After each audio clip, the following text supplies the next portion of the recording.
Lawmakers on Capitol Hill behind me voted resoundingly to pass the renewal of AGOA for another 10 years, 97-1. But there were major caveats for South Africa. Namely, they will initiate a 30-day review, what they call an out-of-cycle review. So as soon as this bill is passed into law here in America, they will immediately start to review South Africa's membership of AGOA.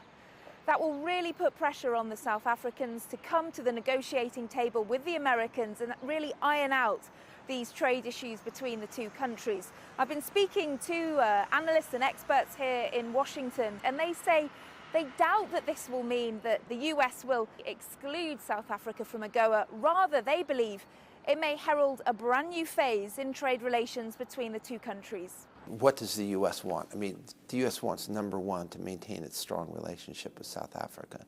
Number two, it wants to make sure that no harm is done here to the South African economy. In fact, just the opposite, that trade continues to be a stimulus for economic growth.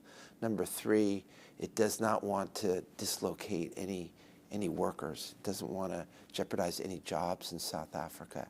Having said that, it wants to achieve equal treatment, fair treatment for American companies.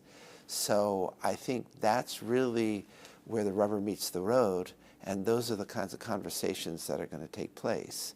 And hopefully at the end of it, we emerge with a commercial relationship that is truly win-win and beneficial for both economies and both countries. So several analysts here believe this could be a first step towards creating a free trade agreement between South Africa and the United States.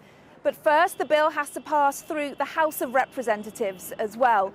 Nobody here thinks that will be too much of a problem. It does have bipartisan support. All being well, this bill should be put into law here in the US ahead of President Obama's trip to the continent in mid-July when he visits Kenya. Kate Fisher, SABC News, Washington.